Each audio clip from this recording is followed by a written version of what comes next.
I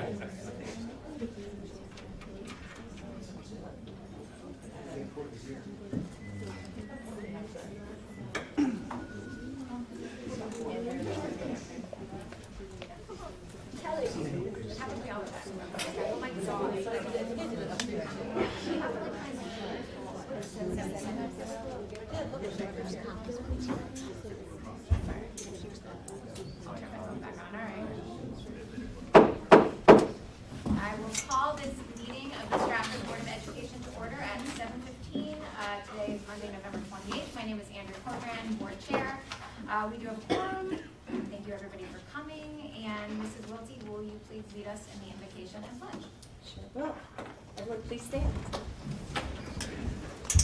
We beseech you, Almighty God, to bless this meeting of the Board of Education, so guide and rule over our hearts and our minds, that all our deliberations and decisions may be in accordance with your will and lead to the advancement and welfare of the community of Stratford for whom we serve. Amen. I pledge allegiance to the flag of the United States of America and to the republic for which it stands, one nation, under God, indivisible, with liberty and justice for all. Thank you very much. Please be seated.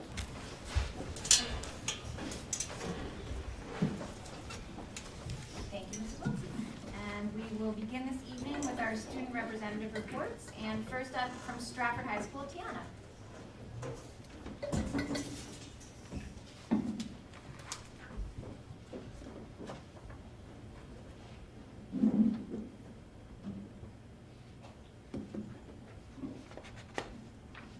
Good evening.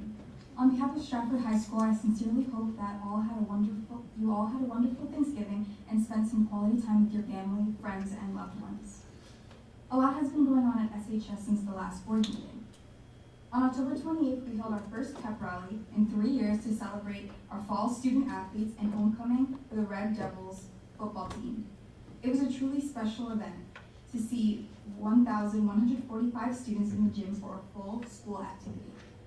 Later that night, at the halftime show, we honored our homecoming court.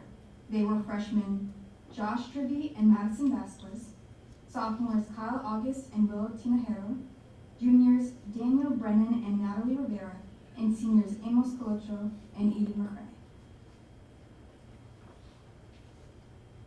On Monday, November 7th, we held a parent program with parents from all 4 secondary schools.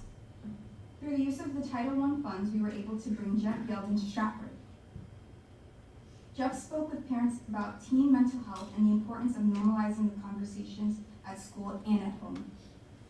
It was a lively and engaging conversation that was beneficial for all. Our goal is to help bridge the gap between school and home and increase student success. Later that night, our junior class held their junior ring dance at Visano's Four Seasons. Over 250 juniors and their guests had an amazing dinner and danced the night away. Well, until 9:30 anyway. Most importantly, they had a wonderful time. On Thursday, November 10th, both SHS and BHS held their parent conferences. 650 individual conferences were held as parents were able to meet with their children's teachers to discuss the beginning of the school year and their progress so far. Our school counselors have been working to ensure all early action college applications were completed by the November 15th deadline. They continue to help students fill out common applications and write letters of recommendations. I reported last month about the FAFSA challenge, and this Saturday, Stratford and Bunnell High School are hosting their first ever FAFSA completion event at SHS. Parents from both Stratford and Bunnell are welcome to attend. Additionally, on December 6th, 50 students from SHS will be traveling to the University of Connecticut for a campus tour and to learn more about all that UConn has to offer. On Tuesday, November 15th, SHS held their 4th annual Faculty versus Seniors Flag Football game to benefit the Todd Stolt Memorial Scholarship.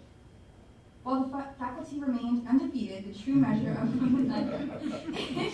is the community coming together to remember and celebrate the legacy of Mr. Stoltz, who was a longtime teacher and coach at SHS. Congratulations to our senior girls for their win in the annual BHS versus SHS Powder Puff Flag Football game. SHS senior Ashley Cortez was named the MVP as she led her team to victory. November 17th, 18th, and 19th marked our fall play. Cast and crew put on 4 performances of Life Spirit. This was an extremely challenging performance because of the amount of dialogue that they needed to master. It was a truly amazing performance. I would like to thank everyone who came to support our drama society and to give a special shout out to Mrs. Murphy and Mr. Lyman for organizing this. We will have more information coming on our spring musical soon. Stay tuned. November 21st and 22nd marked our SHS Club and Activity Fair. This was planned by the students who make up our Inspire Ed Focus group. Being a part of this group, I can say that we did an amazing job. We were able to have our clubs and activities talk with each other, with each student at SHS, about the importance of being involved in our school community. After this successful event, we are now focused on our SHS Community Cultural Awareness Celebration. I will continue to keep you updated on this, as we would love to have you join us at this event. SHS held their second pep rally of the year on November 23rd, as the Red Devils prepared for their annual Thanksgiving Day football game against the Bunnell Bulldogs. During that time, we announced the Fall Individual Sports Awards. SHS is proud to announce the following student athletes. Honorable mention, all SWC, Amelia Kuban for soccer, Chloe Atkins for soccer, and Laura Conlon for volleyball. All Colonial Division, Grace Petrie for soccer, Gianna Zalora for volleyball. All SWC, Amos Colocho for cross country, Gabe Piva for soccer, Estella Finstra for volleyball. First team All-State, Estella Finstra for volleyball. Tomorrow, Ali Gross and Michelle Phillips from the Barr Foundation will be visiting Stratford and Bunnell High School for classroom visitations and to observe our PLCs in action. The Barr Foundation has funded our Portrait of a Graduate work and also works with their member schools on the indicators of school quality. This will be Ali and Michelle's first visit to our high schools. Once again, I hope you had a wonderful Thanksgiving and thank you for this opportunity. Thank you, Tiana. Next, Tara from Bunnell.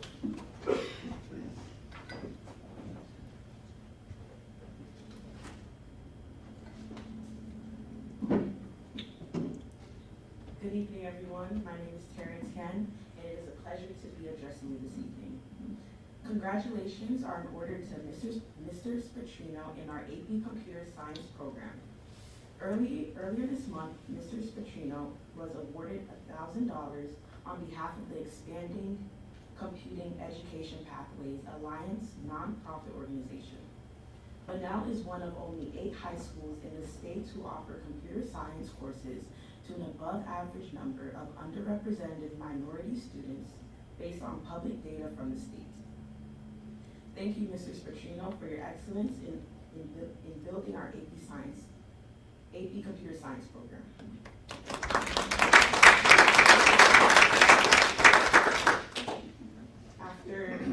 After 2 long years, we were thrilled to host our 4th Veterans Day celebration, honoring over 80 veterans and community dignitaries. Mr. Newmeyer and his culinary students served a fine dining menu consisting of Caesar salad, braised short ribs over buttercup squash and polenta, chocolate cappuccino mousse, and cookie trays. The ceremony was inspirational, thoughtful, and heartfelt, and our students honored these men and women with the respect they deserve. While many members of our staff contributed to the success of this event, social studies teachers, Mr. David Jockel and Mike Puro, were engaging and spirited MCs. Under the leadership of CTE teacher Mrs. Garcia, students from Inspire Ed organized and facilitated the 2nd annual Culture Showcase on November 23rd. The Culture Showcase is a talent fashion show where students and staff have the opportunity to share their talents and parts of their culture with the entire school community. From Irish step dancing to Jamaican poetry to a presentation of quinceañera dresses, a wide range of Bunnell's beautiful diversity was represented during the showcase. The Culture Showcase was highlighted by a walk of countries. Over 25 different flags and cultures were represented, and our superintendent, Dr. Osunde, walked out with a group of students who represented their Nigerian culture. The Culture Showcase was extremely well received by our students and staff, and plans are already in the works works to open it up to the greater Stratford community next year. Mr. Ramos and members of the Men of Color were asked to be guest speakers at the Connecticut Association of Schools CIAC Student Equity Advisory Board meeting on November 16th. They explained how the Men of Color was founded and the goals of the club to a group of over 50 students across the state. The Connecticut Association of Schools CIAC are looking to replicate the MOC club at other schools across Connecticut. The Men of Color will be honored for its work in the community by the Greater Bridgeport chapter of the NAACP on December 11th. Band director Jim Miller was recognized at a statewide ceremony held at the Bushnell in Hartford, Connecticut on Wednesday, November 16th as Stratford Public Schools District Teacher of the Year. The cast and crew are very excited to present Charles Dickens' A Christmas Carol. The performances take place December 8th and 9th at 7 and December 10th at 2 p.m. This is Bunnell's first show in over 2 years, so please come support these students. Tickets are $7 for everyone. We will be selling tickets mainly online, but we will be selling tickets at the door with card and cash. We will be sharing soon what our spring musical will be. Ms. Callahan and Mitchell Weinbaum are very excited and know students will love it. Select choir students will be singing for the first time at Town Hall for the town tree lighting. Please come out December 1st and have a sneak peek of the winter concert. Concert choir and select choir will be performing at the Radio City Christmas Spectacular December 2nd at 10 p.m.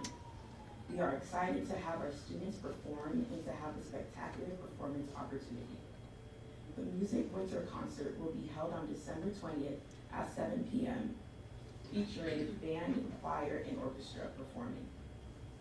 Please support these students in their first formal concert in the auditorium in years. VHS counselors are organizing a campus visit to UConn on December 2nd for eligible juniors. On December 14th, Guidance will be hosting an on-site admissions day for Connecticut State Community Colleges. December 3rd and 7th, students will have the opportunity to receive help on their FAFSA and will be participating in the CT State FAFSA Challenge. Students interested in taking the ASVAB Armed Service Vocational Aptitude Battery exam will be able to on December 5th. Our counselors continue to meet with seniors individually to support them with their post-high school plans. We are very excited to announce that we are bringing the 21st Century After-School students to NYC to see the award-winning Hamilton on Broadway this Wednesday. Hamilton celebrates history, diversity, and its text and lyrics bring a relevance to the story in a way that engages the student, that engages the entire audience. We are thankful for this opportunity and pleased to honor this enriching experience free of charge to our program participants. Stratford Public Schools' first ever student-run podcast, Bulldog Underground, continues to connect the Bunnell and Stratford communities by bringing important guests into the studios to share their stories and answer questions posed by our student hosts. Recently, the students were thrilled to speak with Mayor Laura Hoydick, Vietnam veteran and lifelong Stratford resident Bill O'Brien, and this just past Friday, Bunnell head coach Taiwan Jenkins. The students also patronized a local business, Or in Oak, and featured them in an episode. The athletic department recognizes Rohan Tero football and Summer Williams cheer as December athletes of the month.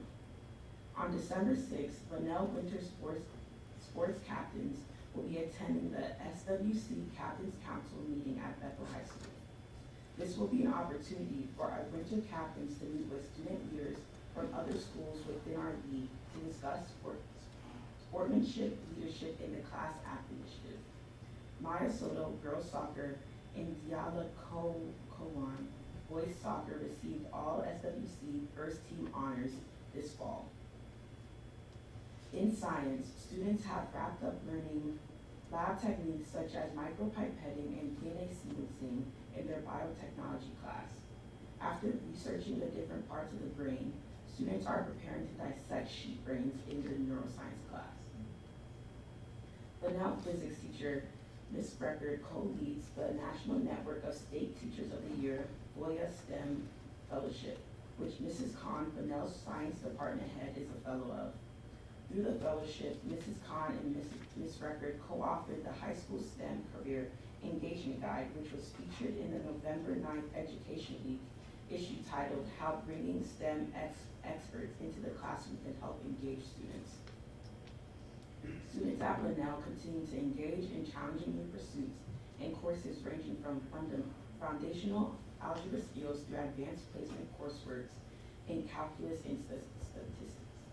BHS math faculty has worked to develop new curriculum and student-facing instructional strategies to support all learners. Over 30 Bunnell students participated in the 29th Annual American Mathematics Competition on November 16th, competing on a national level against students from schools across America.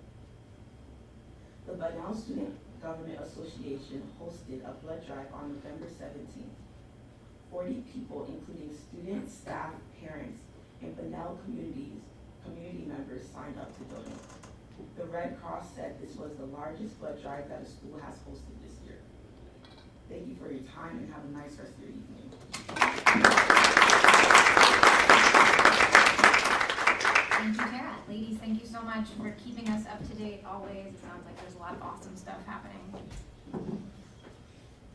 And you guys can absolutely feel free to take off.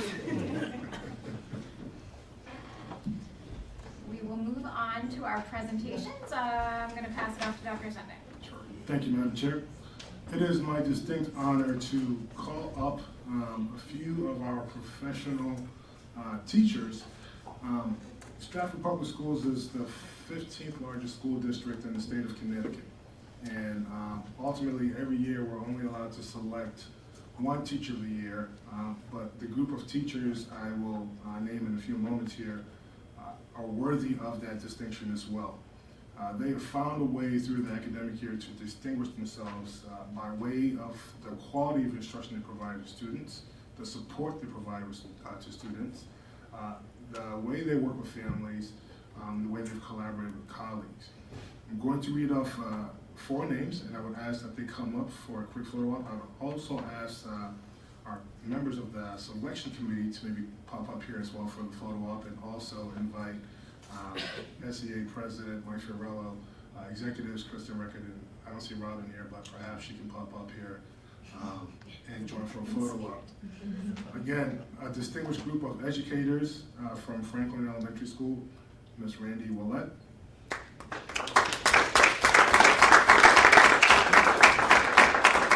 From Nichols Elementary School, Mrs. Jessica Sickles. From Johnson House Elementary School, Stratford Academy, Ms. Jillian Grabowski. And from Lordship Elementary School, Ms. Kathleen D'Amico.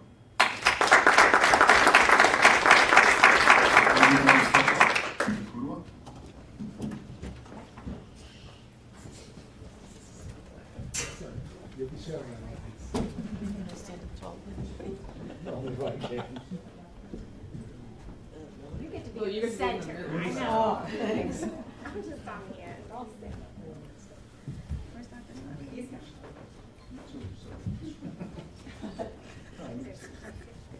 Oh, thank you so much.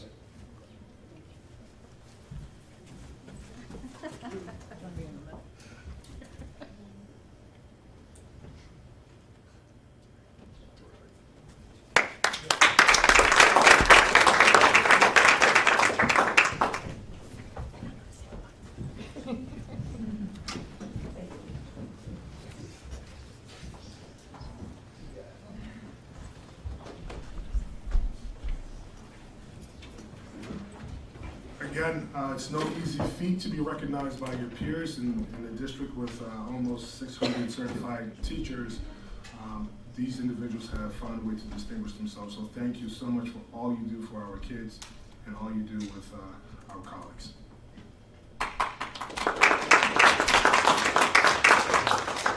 Thank you. And we have a second presentation this evening. I will hand it off once again to Dr. Sutter. We do. Mr. Rivers, if you could assist in prepping the presentation. So it's my distinct honor to call up a few of my colleagues who will walk us through our presentation. Over the last year and a half, as the board, we've talked significantly about the impact on student decision making and how that impacts culture and climate. We made a commitment to improve along the way, and we've taken a few strategic actions in response to that.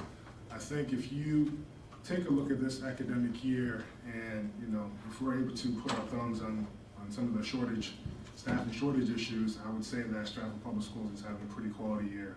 There's certainly more to do. Part of this work is looking at our climate and culture and looking at some of the statistics and some of the data points of the decision making of our students. So at this time, it's my honor to call up to present and speak to our disciplinary data, Ms. Heather Borges and Dr. Fallon Daniels.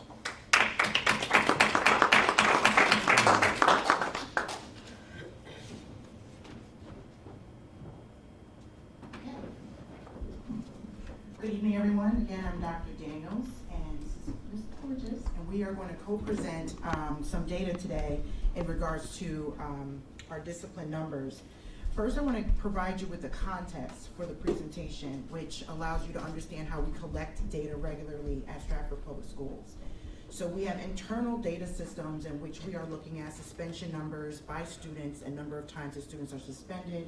We are looking at the demographics or subgroups in which students are being suspended. We're also looking at our arrest numbers, and we are also looking at practices across our schools and across the district in regards to supporting our students with stronger decision making. What I will share tonight to give us a context of where we are as a district with our disciplinary numbers, I went and grabbed information specifically from Connecticut's performance profile, which is published publicly every year, annually. And the reason that I did this was so it can give us a context of how we're performing against other comparable districts as we have this conversation. So to get us started, I'm gonna just do a quick overview here. So again, as I mentioned, our disciplinary numbers give us an overview of where we can support student decision making to keep them academically engaged, but it also allows us to glimpse into our practices as educators. And what we will do today is present a comprehensive data analysis of our disciplinary data and our strategic response to the needs of our students. And it's important that we provide you with a couple of things. 3 years of consistent data, trends, you can observe the strengths and weaknesses or areas of growth. And so we will provide that with our pre-pandemic trends in the disciplinary numbers. And then we will provide you with a current context of where we are and some action steps that we are taking currently this year. There are 2 points of reference that we are going to be making this evening, and that is the suspension rates and the arrest numbers.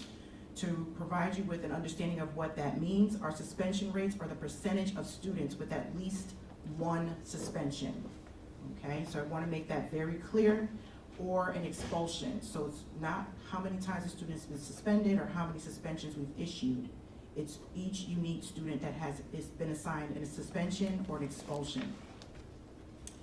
And then our arrest numbers, according to the state, is defined as any count of school-based arrest within the district, all right, and that is on school property or at a school-sponsored event. Okay. Okay, so you guys, this is the history. You're looking from 2016 until 2020 when the pandemic happened, okay? And as you're looking at this, you're comparing Stratford's numbers, which are in blue, to Connecticut's numbers.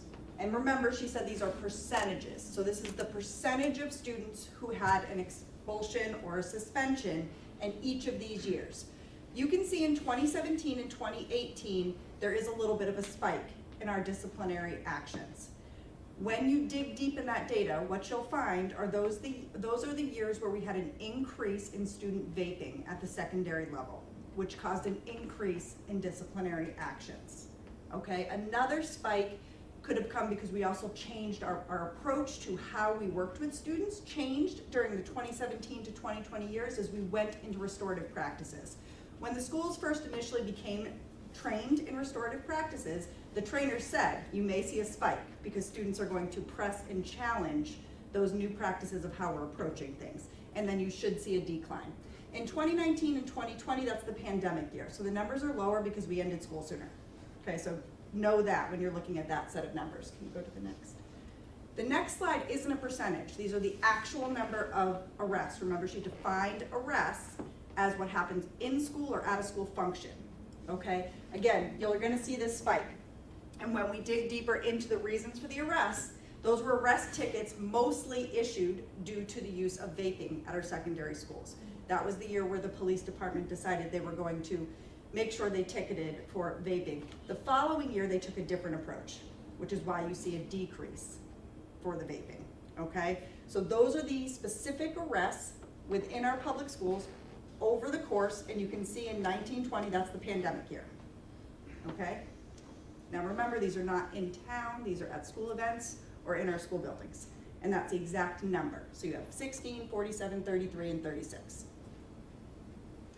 With these numbers in mind, I just wanted to announce that if we revisit comparable districts, as I mentioned earlier, we are well below in our suspension rates and arrest numbers. So I wanted to name that we are not out of proportion, but we do recognize, right, that there's an opportunity for us to continue strengthening the work to support our students with their decision making and also supporting our school climate and overall safety. There was a moment in time that some will argue we're still in which we had experienced the pandemic, and with the pandemic, I just highlighted a couple of things for us to keep in mind. Our national educational landscape during the pandemic shifted, right? So what we've observed is the impact of disparities in access and opportunities. Nearly all students have experienced some challenges to their mental health and well-being, and there's been a heightened risk of sexual harassment, abuse, and violence. And so this is typical, what we've seen is typical observations. This was provided by the U.S. Department Office of Civil Rights, where our American students have faced these three specific incidences or have been impacted in these different ways. And Stratford also has students who have experienced this as well.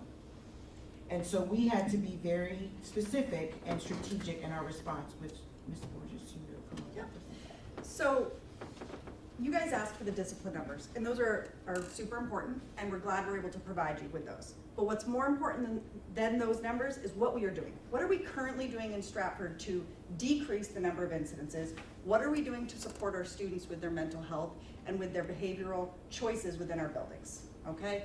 This is what we are currently doing. We are focusing on our partnerships, our infrastructure, and our grants that are coming together to support our students. So we're gonna start with the partnerships.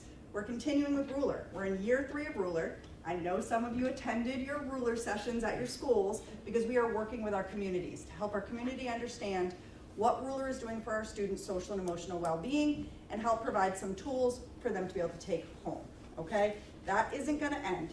We've enhanced the opportunities for family partnerships because we've opened our buildings again. We have some in-person options, we have some virtual options, but we're continuing to get back to where we were with those partnerships with our parents, as well as expanding because the virtual options came out of the pandemic and we've continued some of those. We're increasing our mental health resources by adding another mental health clinic or another health clinic at Johnson. We're hoping to continue to do that in future years. And one of the biggest impacts we're having right now is we have really strengthened our partnership with the Stratford PD. Just so you guys are aware, our partnership with the Stratford PD now has the PAL program, which has taught students internet safety. It continues with the Community Garden Project. We have started a police engagement program at the secondary level, which has casual conversations with a cop and life after high school. The PAL is coming in, working with our high school students, talking with them, making those connections and supporting them as they transition out of high school. For the middle school, we have middle school clubs called public safety clubs that work with our PAL, And then at the elementary school, they are trying, but they are short-staffed and unable to do it as much as they want to, but they are trying to reinstate a cop in front of every kid at the elementary schools. So they are working on that, but they have acknowledged that their staffing issues have made it difficult for them to do that one in full. So knowing that we're continuing with that partnership is really important because that leads us into where these grant funds are coming from. Okay, as you guys know, we got approved for the Project Uplift grant. Okay, that is a grant where we are partnering with the JRB to work specifically with the secondary schools to provide targeted and really needed efforts in order for us to work with our students that have been arrested. Those charts that you have seen, the suspensions, the expulsions, this group is going to be really working with those students to help make sure we don't have reoccurring events. We don't have students that are repeating those same offenses. The infrastructure, I skipped over that, sorry. So the infrastructure, just to keep you guys updated, you had asked, we hired 11 out of the 17 climate specialists. I've been in the schools. I am watching those climate specialists already building relationships with the students that are in our buildings. They are already having an impact, and a chunk of those climate specialists have already gone through the mindset training, which is the de-escalation training that we're hoping will also lower our numbers of suspensions and expulsions and arrests because they will have the tools to de-escalate a student before it gets to that level. Okay, so those are in place. We have expanded our student leadership groups. You guys actually heard these ladies who just spoke speak about Inspire Ed. There are 4 Inspire Ed groups now. There's a total of 7 new leadership groups. The more our students are involved in those leadership groups and those inclusion groups, the better decisions they're gonna make. Okay, we've expanded 7 of those this year, and we've added our director of safety, which has really helped already make a positive impact in our schools, how we approach safety, how we feel, and what we're doing within our communities. Now I'm going to jump back down to grants. So I talked to you a little bit about the Project Uplift grant, and I'm going to turn it back over to Dr. Daniels to talk a little bit about Alliance money. Yeah, in short, the Alliance grant has allowed us to really position ourselves to think deeply around data. And so we've been having ongoing sessions where myself, and Dr. Sunday, Dr. Gata have joined in where we're asking our leaders to think deeply about how do we deliver instruction and what are our instructional goals and how do we support our climate so that our students are fully engaged within their spaces. And so the Alliance grants allow us the opportunity to focus on intentional and purposeful planning and going deeper into the data to support the development of our school improvement process, and then also to enhance our MTSS systems. So we're able to go back and continue to improve and build upon the MTSS system. So with all of these resources in place, the strategic response that we've put together, we've been able to acquire the following results for this year thus far. Oops, skipping me.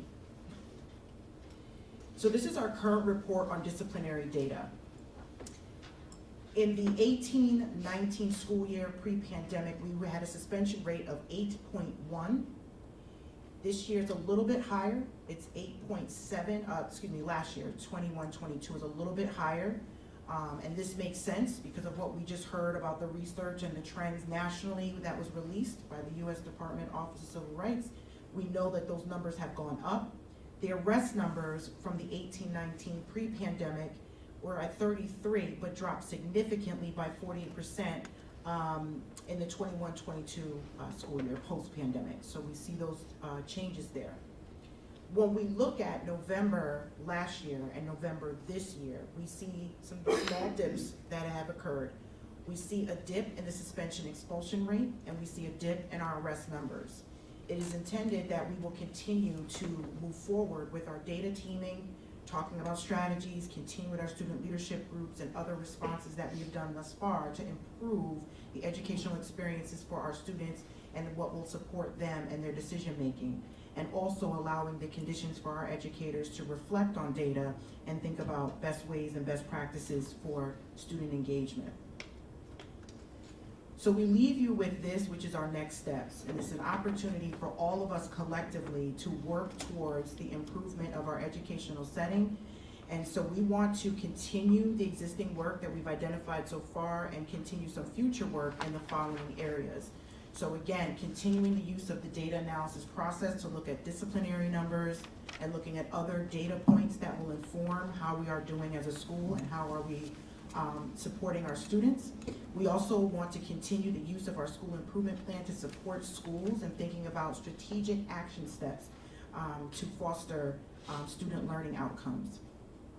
And also thinking about how do we include all students within our learning setting.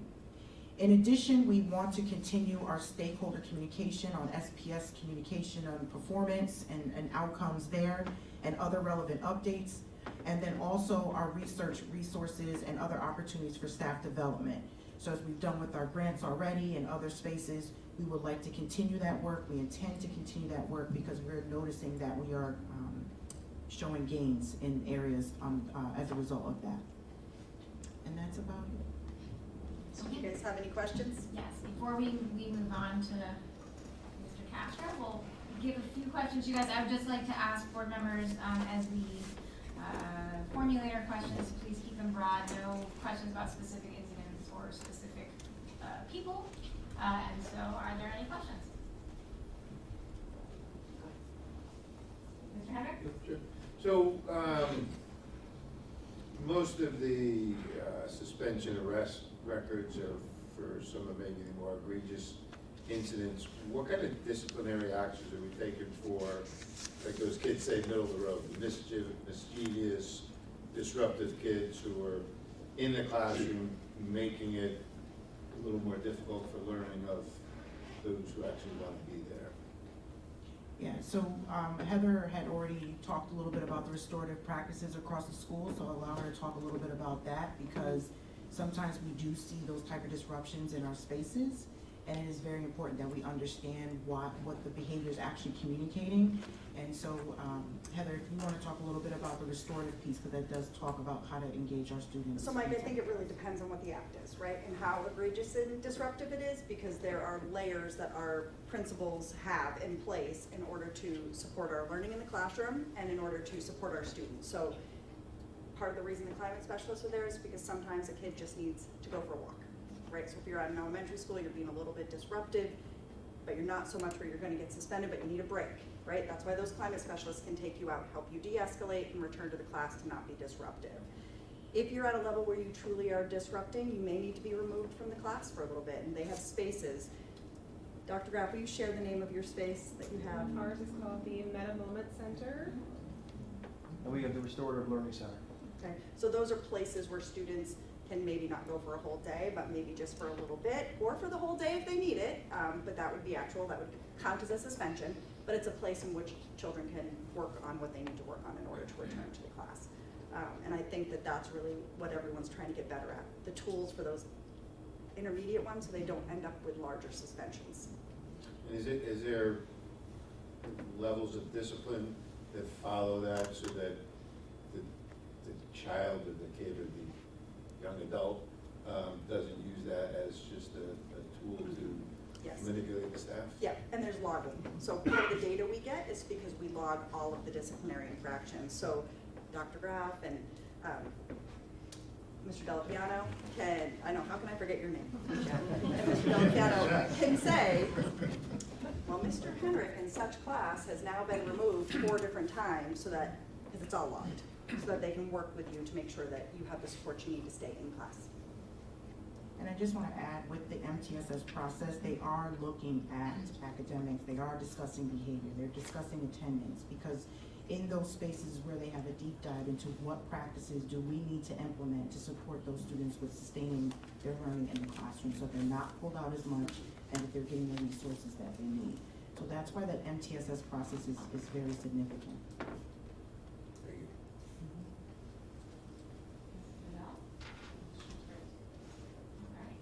Anybody else?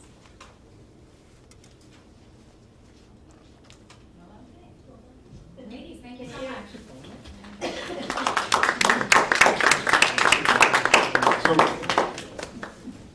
just to be clear, we are making progress, and as we analyze this data, I felt it was incredibly important that our presenters and in our conversations with our principals, you know, whenever our children make better, improved decisions, we must remind them, because that's how we reinforce that behavior, okay? Whenever they make improved decisions, we must remind them that that becomes the standard expectation That's a learner in the classroom, that's a student in the hallway, that's a young person in the community. Our principals, our teachers have championed that work. I think a clear illustration of that was the cultural showcase. The energy that was in that space was transformative. And just hearing Tiana speak about 1,145 kids being in the gym, right? Pep rallies and assemblies of that such cannot happen unless the conditions are right. So our work is to find ways to reinforce the behavior expectation, and that's how we start to, recalibrate culture, right? When culture is recalibrated in a way where things are stable, then our teachers are positioned to do their best work, right? So there's more work to do, but I think this is a step in the right direction.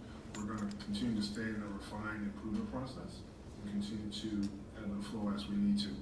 Our next presenter, and this presentation supplements what you just saw around the student conduct piece. This talks a little bit more about the technical aspects of the infrastructure work that we do. It's my honor and pleasure to introduce Mr. Carlos Castro, who is our safety director for the district, who joined us at the start of the summer, and I'm convinced the man has not slept since he joined the district. So please put your hands together for Mr. Carlos Castro. Good evening. I have slept a little bit lately. Just give you a little background. I went to the military early in my life. I served during the Gulf War, was stationed in Germany, and upon coming back from the military, I stayed with the Stratford National Guard. After a couple of employments in the area, I was hired by the Stratford Police Department, where I completed 25 years of service. I was a detective, patrol officer detective, also did a hostage negotiator trained by the FBI. I also became a sergeant as a supervisor when I retired. My last shift, I worked evenings, and I stayed retired for approximately 17 months, which was long enough. I applied, and when I met Dr. Asande, he shared his vision of what he wants for the school system, what he's looking forward to accomplish. The main idea is for the safety of all children and the staff, and anyone that's in our school buildings. With that, my first initial assessment of the district was to meet with all the administrators, set up meetings with each. I visited all the schools, listened to all the administrators, what their concerns were, and what I was looking forward to do to find any way that I could help in making sure that the school were safe for everyone. So that's just a little bit of my background. I didn't want to talk too much on that. So I'm just going to go over a few of the things that I've done since I've been here.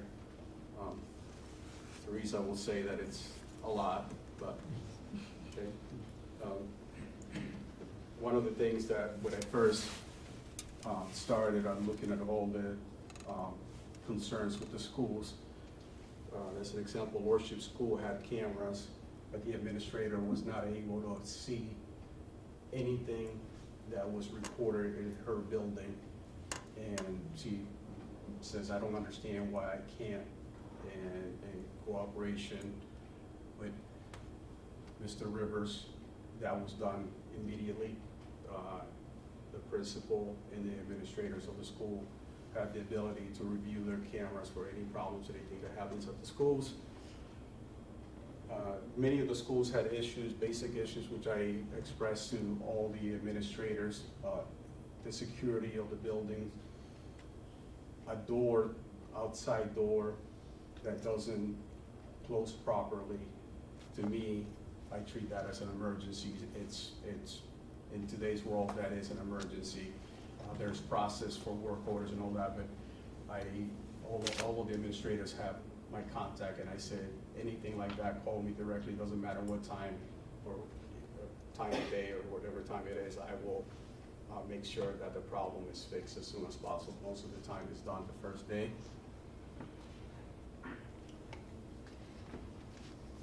Once I started attending drills, fire drills, I had the pleasure to go to Stratford High, which was technically advanced technology. And I discovered issues that nobody had taken a look at. Panic buttons are at every school in case an incident happens.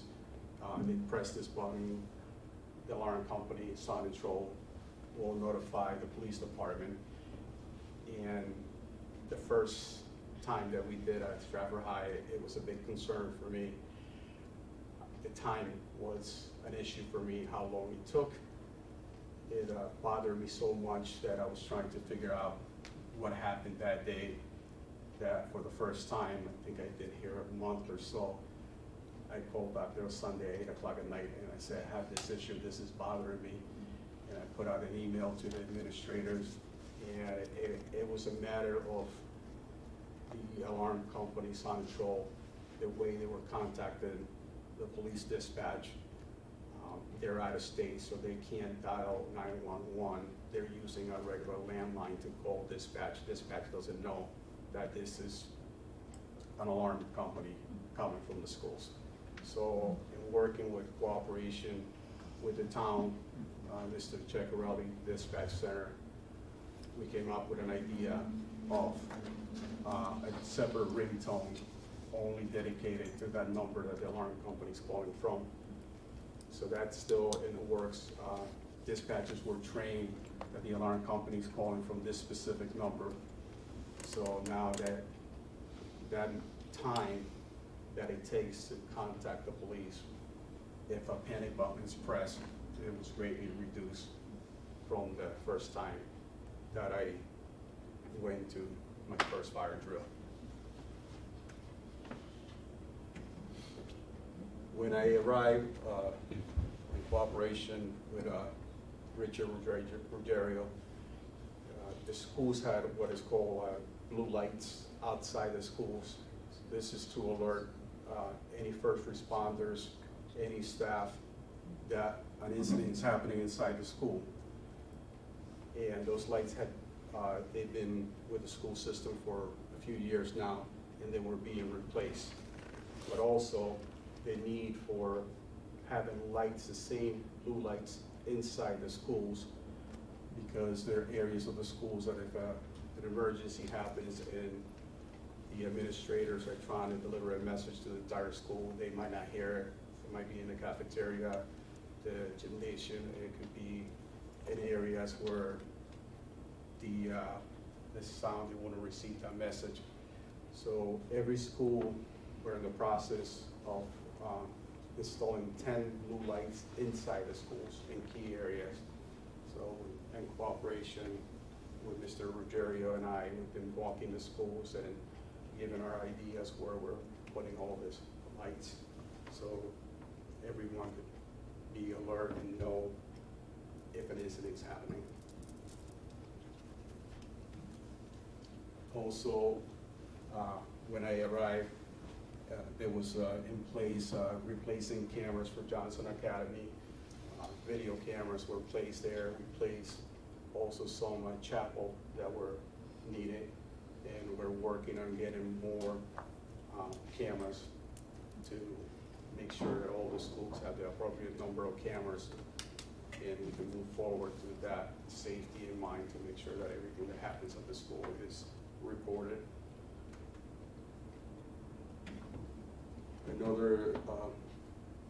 Another issue that was happening at the schools, and Dr. Sunday, one of his biggest concern is people that are not normally at the schools, that are coming to the school for whatever reason, as any service, any maintenance for the schools, we're not signing in. Could be from the town, could be public works, could be electrician, could be plumbers. They're coming into the schools, and they were also going to the area where they were working at the schools, and they were opening doors and leaving those doors propped open so they can have access back to the school. So that was delivered to the town. So I spoke to Mr. Jagroy. I said everyone that comes into the school, not only for the safety of the staff and the children, but also for the safety of that person that's in our building. If they're in the basement working on whatever the issue is, and if they have a medical condition, nobody knows that they're there if they don't sign in. So the bottom line is that it is the most important that we know, especially as our climate specialists and administrators, to know who is in our buildings at any time.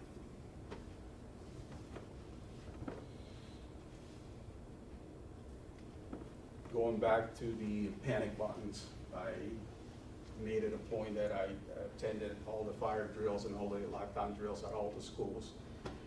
And I pulled every panic button, and at a couple schools while doing that, they just came off the wall. They had never been touched. The good news is that they all work.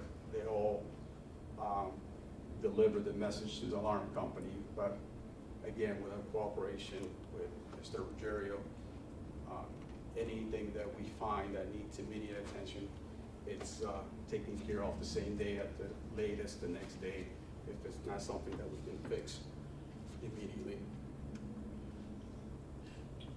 I have attended the PMT training, one-day training, and I will be going to Middletown, Connecticut for the first week of January for a week training, so I can become a trainer and be able to train our climate specialist. And as I also attended a 2-day conference in WestCon and a seminar in Stanford, all having to do with school safety. We have, with the cooperation of the school nurse, most of the climate specialists were trained in Narcan. That was a couple of weeks ago, and most of them have been trained with PMT as recently as 2 weeks ago. Since I came on board, I hired a total of 11 climate specialists. Every elementary, middle school, as of today, have 1 climate specialist. The high schools, and I need another climate specialist for the middle schools. We're conducting interviews next week. Applicants, there's 5 applicants, and every time we conduct these interviews, I have the cooperation of the building administrators, all the principals. I've been more than happy to volunteer to help me with the interviews. So that's an ongoing process that I will want to hopefully have all the climate specialists by the end of this year. That's my goal.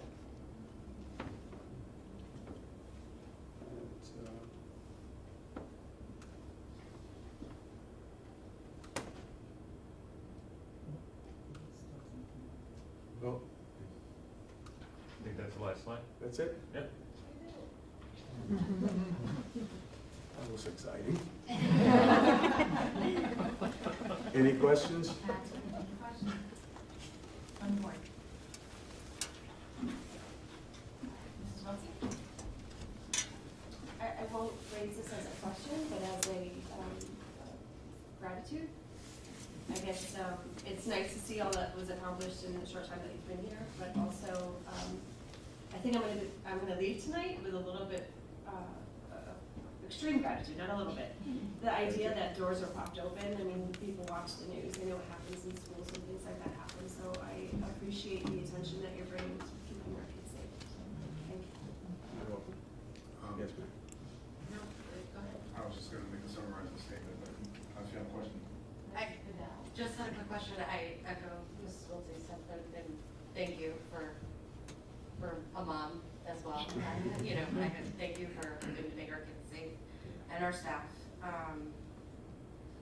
I just wanted to, I saw that you're attending some trainings, and you've attended quite a few already and are attending some more, that I think that's great.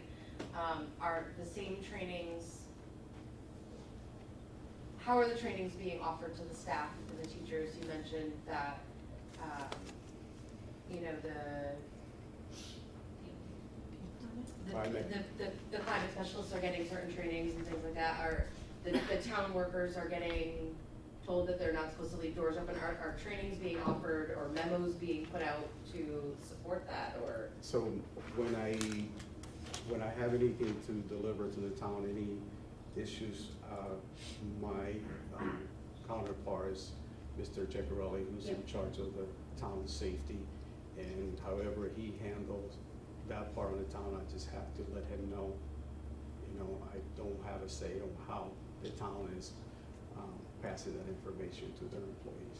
How about the teachers and things like that? Are they being trained on these things, or notes going out to them? All of the administrators who are informed, and the administrators, they know that that's not something that they want in their building, so yes. Right. Administrators put out information to make sure that the teachers and anyone that's in the building, make sure the doors are not left propped open. Great, thank you. I would just also expand on that. There's a specific classification of people who will receive specific training, right? There's some things that are not the expected response from our teachers specifically. But, you know, one of the things that I think is important is, you know, I sent this communication out to our families, is that school safety in 2022 is everybody's responsibility. It's not just the climate specialists, it's not just teachers, it's not just administrators. This is really all of our responsibility. Prop doors, and the little things that we can do to improve the safety of our schools, it's critically important. And I'll say this, you know, and I'm sure our teachers and certainly our administrators who are here, you know, when I was a principal, if somebody asked me what keeps you up at night, it's school safety. Right? And certainly over the last, you know, 15 to 20 years, there's been a proliferation of issues. And, you know, I think it's one of those things where as school communities, we always say, you know, let's hope it's not our school. Now, inevitably, I'm not saying we're going to extinguish everything, but we want to reduce the probability that something happens. And the way we do that is putting things in place that position us to respond efficiently and effectively, and also improving our interactions and our behaviors that allow us to assure that to the extent possible, when our kids walk through those doors, when our faculty and staff walk through those doors, they feel like they're in a safe place, right? And that's how we talk about culture. What you just saw in the two presentations is really a manifestation of a lot of my thinking about how to approach school safety.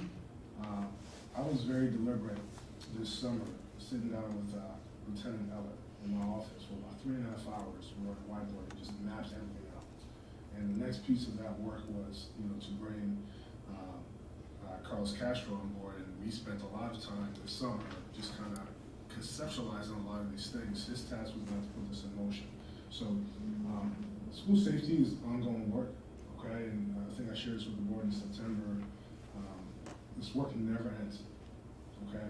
It never ends. But I do feel that based on the things that you just saw with the first presentation, which is the adaptive side of school safety, and then this presentation, which is the technical side of school safety, Stratford Public Schools is in a better place today than we were certainly last year, maybe over the last 5 years. So kudos. Yeah. Just one more piece of information that I think is important. I forgot to mention. I've been a town resident since the year 2000. Not only did I work for the police department, but I lived in town. And my two youngest children went their entire elementary, middle, and high school in Stratford. They successfully, my daughter graduated UConn Stanford. My son is completing his last semester at WestCon. So it's important that administrators, there's another piece of information I forgot to mention, was that administrators call me for any emergency since I've been here. There have been quite a few.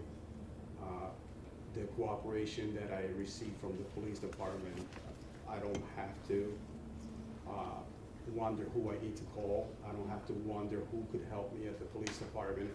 I just call, I know who to call, and I have them there immediately. So it's good. I see that as I travel to all the schools, I know where I am in town, I know all the schools, so it's, to me, it's been an easy to adapt to this job because of my background with the town. And that's all that I wanted to do. Kristen, to answer your question specifically about the training, we now have 16, we're trying to build capacity within our district. So to support Mr. Castro, we have 16 people that are now trained to be mindset trainers. So every building has one. So when we do get pockets of time where we can train staff and teachers, we have the trainers now in district. And then by the end of January, Mr. Castro will be a PMT trainer for us. We already have one, and so we will have gone up to 3 PMT trainers within our district because we have 2 new people going in to become trained there. So once we build our capacity, it's easier for us to turnkey in the moments that we have available. Thank you. And Ms. Kitty. So nice to meet you. I also want to,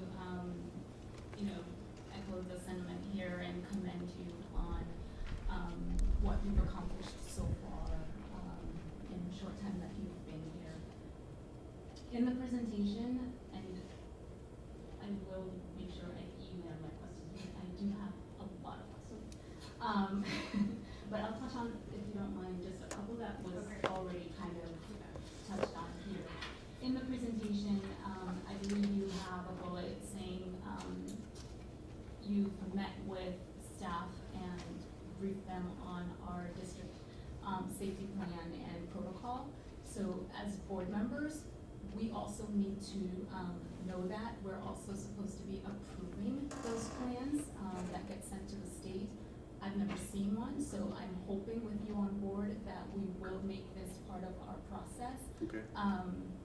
What is your timeline for board members to get that same sort of briefing on our district safety protocol and plan? As soon as I have it, I will have that available for the next meeting whenever. Right, I'll work with Mr. Castro.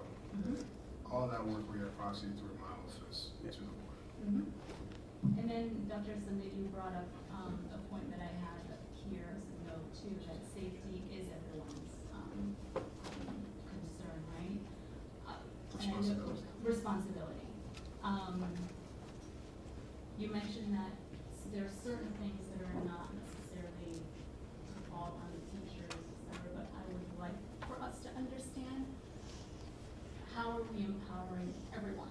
Because it is everybody's responsibility. How are we empowering everyone to be able to say when they see something suspicious or whatever, right? Like everybody needs to, even if it's not their job, Right. if it's a safety concern, they should be able to voice it, bring it to somebody's attention. Like, what are we doing to make sure that is communicated and implemented?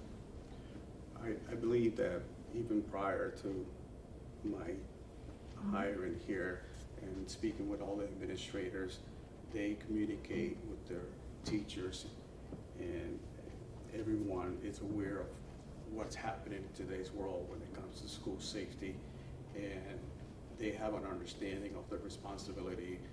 When I go to schools, I get stopped, question, who am I? Can I see your ID? I purposely try to walk into chapel as they were releasing the kids. I just happened to go there, and I know you're supposed to go in through the main door and sign in and check in, and I purposely try to walk through a door where children were being let out to go on the bus, and that teacher stopped me and says, I'm sorry, you can't come in through this door, you have to go in through the main office and check in that area. So, and I spoke to the principal, I said, I don't know who that is at that door, but they're doing an excellent job. So all this safety and communication as far as just trying to keep the school secure and having one way into the school, not just anybody walking in from any door just because the door is open, and it could be arrival time, it could be dismissal time. I believe that the administrators have done a great job with that prior to, But I can also second, I can maybe expand on that from my end. So I think one of the most, when we talk about shifting to a climate and culture of safety, I think we cannot over communicate enough, you know? So it starts from the top, not just from my office and the way I communicate with our families, whether it's through written correspondence or actually speaking to people. But I'm also saying some of that responsibility sits on the shoulders of district leaders, i.e. the Board of Education. You know, with all the roots and connections that each of you have in different segments of our community, speaking about safety becoming a priority is a critical aspect of the work. I've said this overwhelmingly, even before we presented our achievement data in September. We cannot engage in any improvement efforts until we've taken the inflammation out of the space. If kids do not walk in to school every day feeling psychologically, physically, and emotionally safe, then for the 6 hours and 45 minutes that we have them, they will not be engaged, and even your most capable student will struggle. So the first thing is communication. But beyond that, there are other adaptive processes that schools put in place, whether it's through morning announcements, okay, or classroom charters, right, through Ruler or what have you. They talk about different attributes. So Worcester has the PRIDE acronym, right, and different schools have a different acronym, and part of that piece is safety. How that plays out and how we interact with each other is critical, right? And the thing about culture change and climate change is that things have to be done until they become habit, right? And it does take time, so I think logically we have to be patient with students, we have to be patient with our staff, we have to be patient with our family. A year and a half or 2 years from now, when we look back on things, if we do things with a repetitive fashion, we're committed to it, right? And we teach our children how to recognize things that might be out of place because this now becomes a culture. Ultimately, 2 years from now, we can say that we've improved the climate and culture because we all know how to be responsive to things that seem out of place that might present to be a threat. In the other space that we can engage in this work, about how do we position people to speak about things that they may see that might be out of place, out of in a protected sense. You know, we just implemented, Matt Rivers did an exceptional work. I think you all saw in the CT post, there was an article about the implementation of Stop It, which becomes another instrument that people could use if they feel like there isn't somebody to go to, right? And there's a host of things that students and families can use that app for. I kind of joked, partially humorous about it. Some people might say that, the sandwich in the cafeteria is not that good. But ultimately, it's how do kids respond if they feel they can't go to a teacher, they can't go to a counselor, they can't go to an administrator? How can they still get that information out there in a way that it touches the desk of administrators so we're positioned to respond, whether it's something with another peer or whether it's something that has to do with a stranger. We have a bunch of our children who are walkers, right? Who are walkers, and some things may not happen on school campus grounds. And the people that kids might have the best position to speak to about something might be on campus. So we have to find contemporary digital solutions that position our kids to be able to notify us about things that we may need to take action on. But inherently, if we are to transform our schools, our district to be safer than it was the day before, then everybody has to have a say in that work.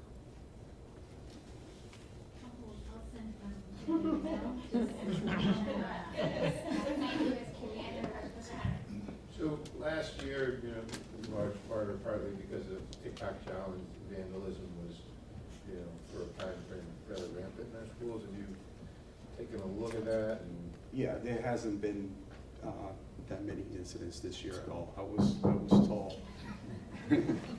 I was aware, I was informed of many of the incidents that happened last year and what the district did about it. Now this year hasn't been, there's been a few minor incidents, but nothing major at all. so have you looked at any proactive measures in case Get rid of TikTok. I'm all for it. Yeah.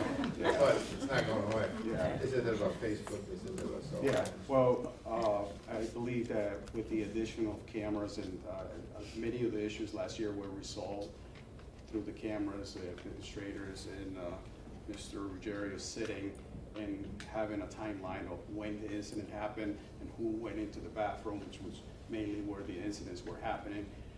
They were able to figure out that. So with improving the camera systems in all the schools, which is our goal to not only put cameras where they're needed, but to change the camera systems to better systems as we go along at all the schools.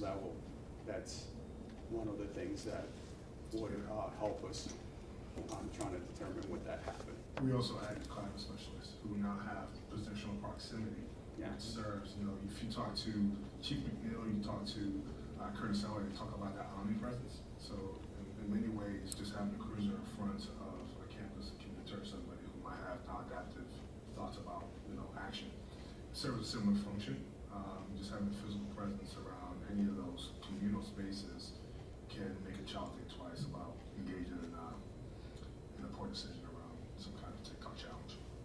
And I know Ms. Portis had talked somewhat about discipline. Are you involved in creating any of the disciplinary policies around some of these issues that you feel might be appropriate to? No, I'm not involved with any of the discipline. And then I guess I don't know, now's the time of presidency. I know it's further down the report. I would say that, if that is your will, we're on the line, or, I'm gonna report. okay, we'll have a report. Just didn't want Mr. Soto to stay out beyond this. No, I'm fine. Hours. I'm fine. Told you the man doesn't sleep. That's all that happens. I was in the article about you wake up in the middle of the night with labels, and I appreciate that. Ideas. Did you have questions about it? Yes. Thank you very much. I very much appreciate your time. Thank you. Okay, so moving on to our public forum session, I believe we still have no public speakers today. Receive that, thank you. Moving on to the administrative executive report, Dr. Sunday. Thank you, Madam Chair. I have a few items. I'm not going to look to be repetitive because some of the kids reported on some of the things that I think were worth speaking to and celebrating. I just do want to take a moment to congratulate this Board of Education on the kid recognition. Okay, can everybody put their hands together?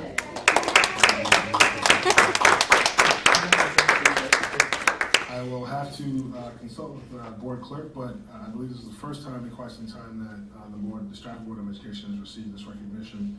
And many people do not understand the level of commitment that each member of this board brings to this work on a weekly basis. And I think, over the last year and a half, I think there might be a perception of some of the things and dynamics of the board, but I've also had the fortunate privilege as the superintendent of schools to sit back here and watch this group evolve over the last year and a half, and certainly over the last year. There's a lot more work to do, there's no doubt about that, but what is clear to me is that even if it emerges in different ways, everybody who sits behind this bench is passionate about the community of Stratford, is passionate about Stratford students, and is passionate about the staff. So again, on behalf of the Stratford Public Schools, on behalf of our families, our students, thank you all for everything you do, and I believe this recognition is well deserved, excuse me. Please again, round of applause for that.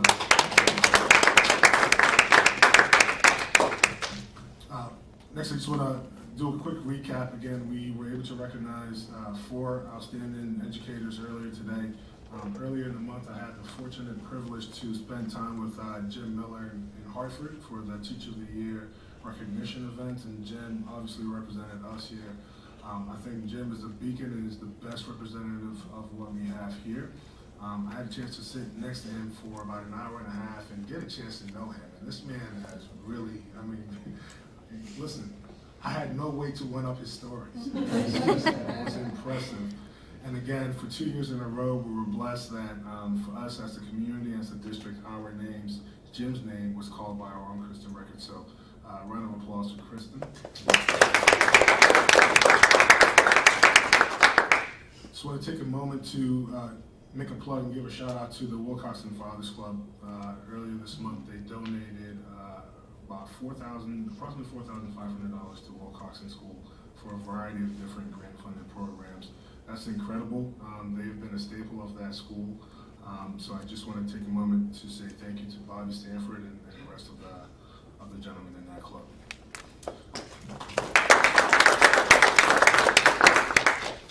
I I do have to apologize because I did not get a chance to join the Board of Education in the first half of the day at Mystic Marriott for the CAPS convention. I was at Bunnell, and since I arrived, I heard an incredible amount about the Veterans Day event that Bunnell annually hosts, which was put on pause through the pandemic. And I'll tell you this, I logged a lot of miles across the state that day, but it was absolutely worth it. I was at Bunnell High School, and Brian Newmeyer and his kids put on a culinary display that was just, when I say amazing, I'm still trying to get a recipe for that cinnamon butter. But the graph had no idea what was in it, right? It was delicious. It was like Texas Roadhouse delicious. But it was impressive, you know, as we had a chance to sit in that Ox Gym. It was impressive to see so many of Stratford's veterans in that space, you know, and in my work, you know, I travel across town visiting different schools, and I see the banners on Main Street, and I made a reference to one of our administrators sending me a picture of one of our students standing under a banner of Dan Connor. You know, our kids pay attention to this, and on that day, there was just a remarkable display through the auditorium, into the gym, and we had a series of outstanding speakers, you know, but the one that really stood out to me was Coach Mastrioni's speech. And he spoke about the importance of preserving the stories of Stratford veterans, you know, and I think that, to me, that was a moving message that everybody in that audience needs to truly understand. And he spoke about the respect for veterans, for the bravery and the sacrifice. And to me, it was just transformative. I know behind this bench, we spoke about Veterans Day, you know, in the past, and when I see schools that leverage that day in a way that approximately 80 of Stratford's vets come and they sit, represent almost every division of service. That's exactly what community is about. Okay, that's exactly what community is about. So again, kudos to BHS, kudos to the Stratford community at large. Just want to make a quick plug. I will be hosting a town hall meeting. This is not emotionally charged town hall meeting. This is part of our work around our commitment and our board priority to engage our community in conversation. I'm going to use this opportunity along with, and I would again encourage the Board of Education to attend. I'm going to use this opportunity to get some feedback in the first half of the year from our stakeholders, our families, and our staff. I'm also going to use this opportunity to maybe create some context to get some input on budget season, so we actually have stakeholder voice in this process, okay? As you know, I pay detailed attention to the conversations that our families and our staff have, and I use that to inform my decisions. So again, it's open to our families and our staff. It will be at Worcester on December 8th at, my dates are always wrong, because I know the board has corrected me here before, but I'm looking at my team back there. December 8th at 6:30. 6:30. We said almost 6:30. And that information will come out and get communicated. It's semi-structured, because I do want to get the input on budget and a few other items, but it's going to be very similar to what we've done in the past, where it's open. It'll be Q&A, but it's not just Q&A that I will be responding to. We'll have the district executives there to respond to whether it's facilities, or whether it's academics, or whether it's operations, whether it's food services. We'll also extend an invitation to board members. I think you all have a powerful voice in this community. But it's just all of us getting together in the same space and just having a conversation. Just a quick question about that date. Didn't one of the students say that there was something going on play or something? Bunnell Christmas Carol, which will be, I believe, Thursday, Friday, and Saturday. I am Yep. So, but it is. Yes. I know there's something going on every night. No, that's good. I just want to give you. So I was right when I said the 6th. Is it the 6th? No, it's the 8th. Internally, we were looking at the 6th and the 8th. So we'll send more information. I have to figure out the timing. If it means we have to move I on. know there's something going on every night of the What we week can for do is something. encourage everybody at that town hall to then go the next day and attend Christmas Carol after that. There you go. And we'll be together. We'll iron out the details, and we'll try to figure out what the schedule conflicts are, but we'll make sure we create time and space for our families to get together, okay? So again, to close, budget season is underway. It's been underway for us internally all year. But over the next couple of weeks, I'll have the chance to meet with myself and Pam and Jenny to meet with each department in our academic institution and certainly each school to review the budgets, right? The budget requests and ideas. I've already, myself and Pam have communicated with our school leaders to have some level of forward thinking that the request should support their improvement targets and goals for next year, even though it's so early. But we'll go to the budget for next year, so to the extent possible, if you can forecast what some of your needs will be, those are some of the parameters we've given to our leaders. So we'll have those conversations over the next couple of weeks, and out of those conversations, I'll work with the district executive to synthesize what will ultimately become the superintendent's proposed budget to the Board of Education. So, you know, get your energies together, because the next 4.5 to 5 months will be will require a lot of commitment and a lot of time and a lot of detailed analysis. I do anticipate that we will have a different year around this process than we did in the past. And we need to make sure that we are truly one community around this, and I think it's that's going to require you know, the town understanding the needs of the board and our board understanding the needs of the town and trying to find some common ground. But ultimately, we need to continue to do this work for the betterment of the community of Stratford. And that's it for the superintendent's report. Thank you, sir. I will entertain questions for Dr. Sunday or Artie. Just a couple of questions. The first thing is as part of Ms. Mangini's report and part of the report you just gave, the schools are putting together wish lists or whatever it is. Can we have those as part of budget proposals, see what the needs and wants are of the individual schools? I would say no at this time. I think, you know, the general process is that it'll be the administration's work to work with each site to synthesize a budget. And as we go through our budget workshops, we'll walk the board through every segment of what we're doing, coupled with justifications for why we're making this specific request. We do not, I actually don't know of any district who engages in the practice of distributing each site budget request. Ultimately, this becomes a conversation that takes multiple weeks, multiple long days and hours with myself and my team to synthesize something that we bring forward to the Board of Education. Go. And a follow-up to yours, which may be what you're also looking for. So after that information or the wish list is synthesized, I've already asked for Pam to consider a budget process that other districts are engaging in, where each school's budget rolls up into our budget. So we would be able to see what elementary school needed this amount of money for this amount of things. Yep. And then just like any Excel, it would roll up into our collective budget, but it would be after the discussions of the mission. I totally appreciate that, because I think that would be very helpful as well. The only reason I'm asking for the wish list is because when we're sitting and making decisions about, you know, what needs to happen or what ultimately needs to be added or cut or, you know, things like that, we can see what the thinking is behind. If you don't want to give individual schools, that's fine. Just a list of the things that the schools are looking for. I don't need to know that Worcester is looking for a new teacher, or, you know, I don't need to know that, but a kind of a list of, you know, we're looking for these new teachers, but that may not be possible under what you're thinking. And that I totally respect as well, but to know what they're requesting would be helpful in our decision making. Yeah, no, I think ultimately we do that, because we go through a justification process. So if I say that, you know, based on the synthesized work, that our budget proposal this year is requesting 6 extra FTE at the teacher position, right? We'll tell you exactly where we need those things. So in a similar way, you know, Heather might say that we don't have enough people to cover X amount of hours in Stratford High, so we need a special education teacher at Stratford High. So we'll go through that process and that workshop process.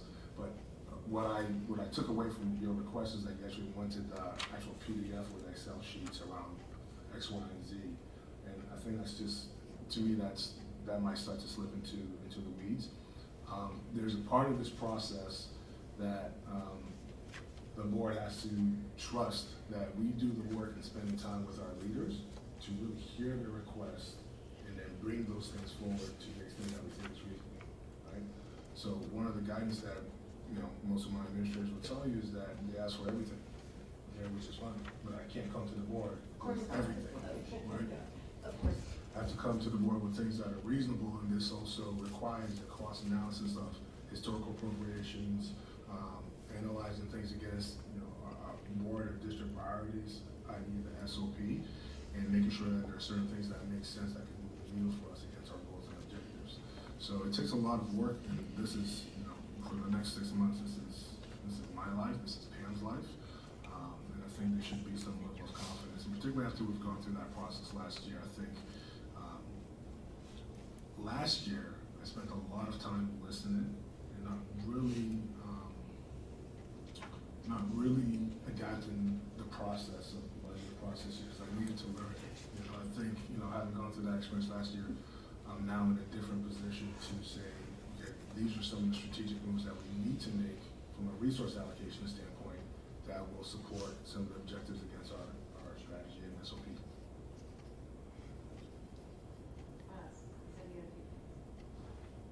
No, I'll reserve for Anybody else? For Dr. Sunday? Dr. Sunday, and seeing as Ms. Mangini is unfortunately not here this evening, and we just have finance, we will forego the chief operating officer's report, and we'll move on to Dr. Deaver's teaching report. Thank you. Good evening, everyone, and congratulations to the board on your K recognition.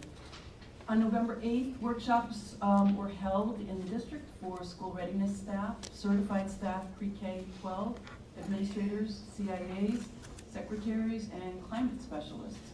Several of our staff also attended some workshops outside of district. During the course of the day, over 50 professional learning sessions were held in district, and for the most part, morning sessions were planned by district coordinators and afternoon sessions were planned by. A survey for feedback on the day's professional development was sent out, and participants were asked to rate the impact that the session would have on their work in supporting students. On a scale of 1 to 3, with 3 being high impact, approximately 95% in the morning of the morning session respondents rated the workshop session to a 2 or a 3, indicating they found the session they attended to be useful in the work they do with students. We had the same figure for the afternoon as well. 87% of the respondents reported that they agreed or strongly agreed that the content was helpful for their responsibilities, whereas 80% in the afternoon also responded as well. Recommendations for future professional learning were also obtained and will be forwarded to the Professional Development and Evaluation Committee, PDEC, and building and district personnel for planning purposes. In addition to our monthly PLC collaboration time, on March 28th, there will be an early release day for professional development planned by the buildings and supported by the district staff. So more to come. Also, I'd like to put in a plug for Parent C, which stands for Parents Supporting Educational Excellence. Parent C is a 13-session parent training program focused on parent leadership and education. It's free. It was created by the Partners for Educational Leadership and the Connecticut Commission on Children to provide parents, grandparents, and guardians with the skills, tools, and understandings they need to become leaders, change agents, and active participants in education. Parent C facilitates partnerships with district and school personnel to address inequities, improve schools and community engagement, and to increase student achievement. This is the 10th year that the program has been in place. Some of the roles that Parent C graduates have pursued are youth sports coach, Girl Scout leader, strategic planning committee member, school readiness council, board plan and planning subcommittee, Stratford Democratic Town Committee, Sterling House Youth Development Committee, PTA board members, elected board member, Teacher of the Year Selection Committee, and CARE Board of Directors. The newest cohort begins on February 4th, and new members are currently being recruited. So interested parents may contact Sarah North, the Parent C coordinator, There's a link on our district webpage under Family Resources where you can get more information. So we really are encouraging those in the community that have not participated to please consider this wonderful opportunity. We are announcing the kindergarten information session will be held on Wednesday, January 25th, an in-person meeting at Victoria Soto School. In addition to an overview of the registration process, parents will hear about the kindergarten program, the dual language program, and other services and opportunities for families. And lastly, I just wanted to point out a few of our developmental assets, okay? Positive family communication is the November asset, and we encourage caretakers to be available to listen. A suggested opportunity to do so would be eating meals together whenever possible. I know that's sometimes a little tight. December is high expectations. What do you expect of yourself? We asked a student, what do you expect of yourself? And how can we support you in reaching your goals?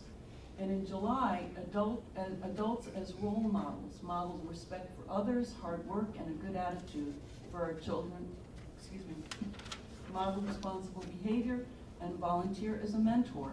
So I saw those 3 months, the assets sort of connected.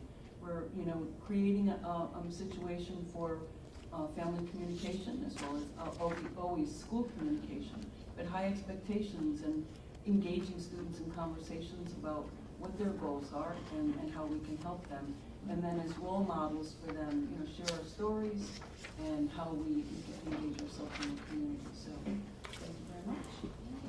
And I'll take this opportunity to piggyback on your report about Parent C because 3 board members, myself included, are graduates of Parent C, Ms. Kibbe and Ms. Bedell. And it's an amazing program, and also there's free childcare and free dinner. So if that doesn't sell you, And really good choice. Yeah. But it's a really wonderful program, so I encourage anybody who has any interest to reach out to Sarah North for more information. It's amazing. Any questions for Dr. Gata? Yes, sir, Mr. Henry. So attendance, part of your report is, and we've talked before about attendance. We've got, I'd be curious if we could provide the numbers coming up for the month of December and then the week after, the first week in January, just to see what kind of drop off or hopefully a continuation of attendance, whatever, especially just focused on that week of January 2nd to the 6th. Okay. I do know like Stratford has, my daughter used to do it back in the day, but Stratford's sending 5 cheer squads down to Florida through Pop Warner, and what we're doing to make sure that, I think it's a terrible idea, but I understand this, whatever, but what we're doing as a district to ensure that those kids, when they go to, they've got that whole week of cheer squad and Pop Warner as well when they go down there, and then we've got the whole week or week and a half of Christmas, and then we've got the first week in January, which is at best a 3-day weekend. What we're doing to ensure that when those kids take those kind of breaks, because of sporting events or whatever they may be, that they're prompted to focus a little time on schoolwork as well. I don't know if it's something you address already. No, but it's a great idea to plan ahead, Yep. and make sure that we have that information. Okay, and then just one other question. I know the League of Women Voters for years had done the spelling bee and had approached you on that, and were told that they wouldn't be able to do that anymore. Just curious what the thinking Well, is. there was some discussion about whether or not that was something that we wanted to continue with them. We also discussed with them the possibility of maybe another type of activity that we could partner with them on, and there's still some discussion back and forth about that. We were looking at something along the lines of STEM, something that might include, more students in the activity. It wasn't that we didn't want to do the spelling piece, but we really wanted to see if we could open up an opportunity for more students to be part of something. So my understanding is that we're still in conversation with them. Okay. So it's not been, the whole thing hasn't been nixed yet. Okay. And the spelling bee, I think if I remember correctly, it starts with the entire class and whittles its way down to the top contestants. My daughter actually misspelled the word jump when And they're probably stuck with her, Mike. I don't know, I feel like spelling is a traumatic experience for She was the only one, she was the first one to go, and she jumped up over exuberant and blurted it out. But she did much better than that. No, we certainly want to provide future opportunities. We're just trying to think of something that also would maybe engage students whose maybe that area might not be a strength of theirs. Yeah, but it is an academic competition in a sense, and we are hopefully trying to make that a point. Thank you. Anything else for Dr. Data? Yes, ma'am. I'm not sure if this should be directed towards you, Dr. Dana, or maybe somebody else in the room has an answer. There were a couple of surveys that were sent out for parents last year, the panorama surveys. Have we seen full results of those yet? Those climate surveys that individual schools send out? The schools had, yes, the school had. No, we did not present the results here. Okay. We have not done a presentation, I'm not really sure if the board has an interest in that. I would appreciate that, thank you. Anything else for Dr. Data? Thank you, Dr. Data. Thank you. Moving on to the consent agenda. I will entertain a motion to approve the meeting minutes from our regular meeting on October 24th, 2022, from our special meeting on November 3rd, 2022, and also the personnel document for this month. So moved by Mrs. Wilson, second by Ms. Bedell. Any discussion? Yes, ma'am.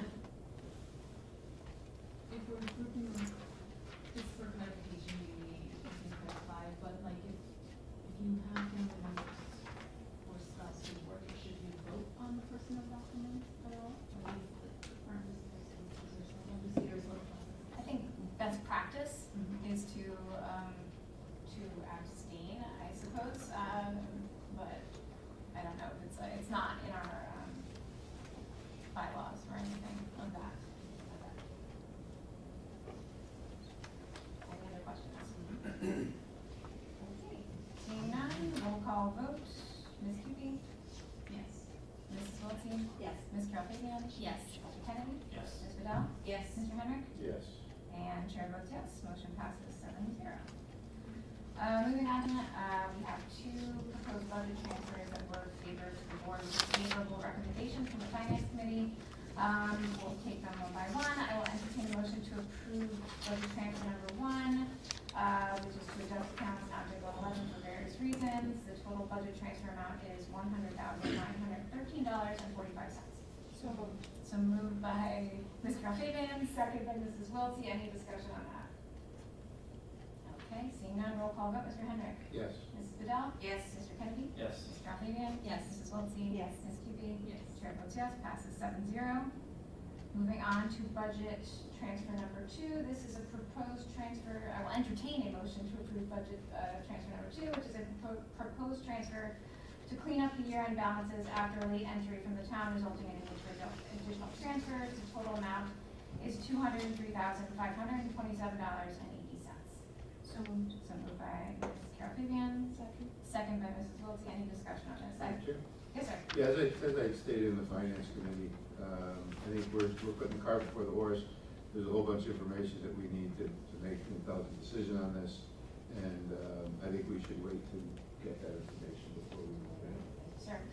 Just to reiterate, for those who might be watching, who didn't watch our finance meeting, this is a bookkeeping piece to balance the books in terms of an additional amount of insurance funding, I suppose, that was needed from the town. If anybody would like to clarify that, because I certainly didn't put it in a good way. Well, I think the way that you read it is clear. Proposed transfer to clean up year-end balances after late entry from the town. So it's nothing on the Board of Education side, and we did make note to request additional information from the town. Sure, you bet. And this is purely bookkeeping. It's not impacting this year's budget. It is pertaining to monies from last year. Yes, sir. After we vote, I know we've requested additional information. If we get the information after the vote, then kind of a little Right. too late to get. I think going forward, I think that right, you bet. As this looks like it might be something that we will also be discussing for this year's budget and for future budgets. I think that information at that point would certainly be necessary and appreciated, but as this is just bookkeeping on money that technically isn't in our coffers anymore, it's just a journal entry. That's the situation. With that, any other discussion about this? And again, like, you had said that the money's not in our coffers, so it's not our money to transfer. I think it's simply for each, go ahead, Ms. Wilson. We went over this in the finance committee meeting. It is for the journal entry, which is the accounting audited required side of bookkeeping. So the money is no longer ours, but in order for it to read the way it's supposed to read and where it went, the town has made this request. And the headline being, this doesn't impact anything for this year's budget. It is, and if and when we come to a point where it is something that is impacting current monies and future monies, then certainly I think we do need to see that information before making any further discussion. Any further discussion on this? Seeing none, roll call vote, Ms. Cookie? Yes. Mrs. Wilson? Yes. Ms. Garfield? Yes. Ms. Kennedy? Ms. Goodell? No. Mr. Henry? No. Chair votes yes, motion passes 4-3. Moving on to item number 2, the proposed agreement between the Stratford Board of Education and the Stratford Public Schools Custodian Association. You should have all received a summary of the changes that have been made to the contract. Thank you to Ms. Brown. Yes, ma'am. Oh, no, No, calendar's number 3. That's next time. We're moving up. Come on. I feel for once I'm on task. Don't. I thought we were below. So I'll entertain a motion to approve the proposed agreement and then we can have a second meeting. Motion approved. Motion from Mr. Henry, second by Mrs. Wiltie. Any discussion? Does anybody have any questions? Or perhaps Ms. Brown can answer them if need be.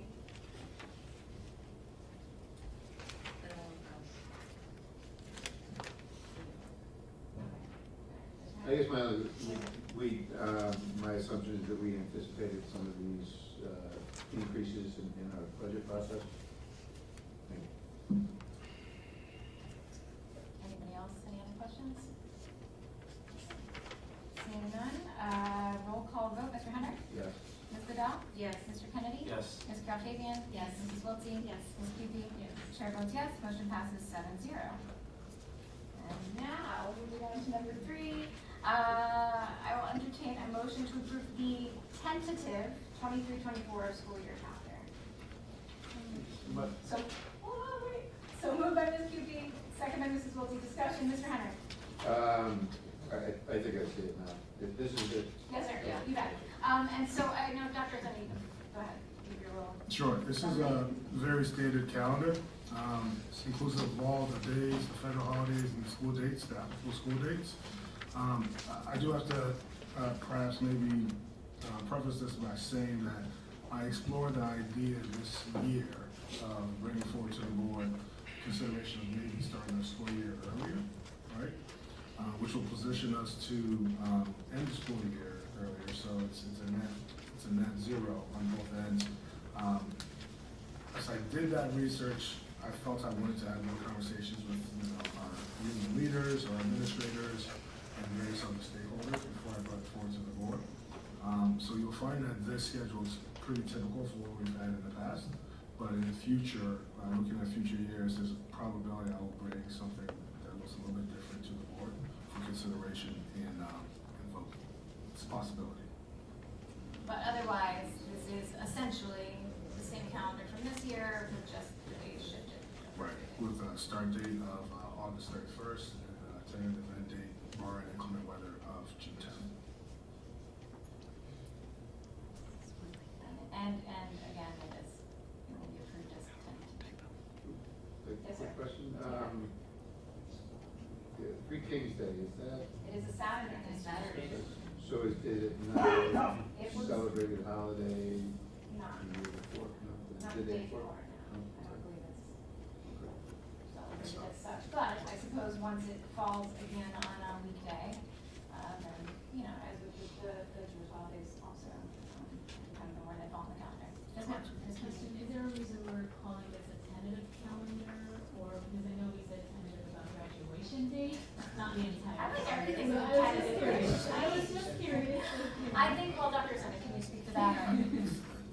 We wanted to bring this forward to the board for discussion, review and discussion. It's very typical. This is a very vanilla schedule. It's not different than what we've done in the past.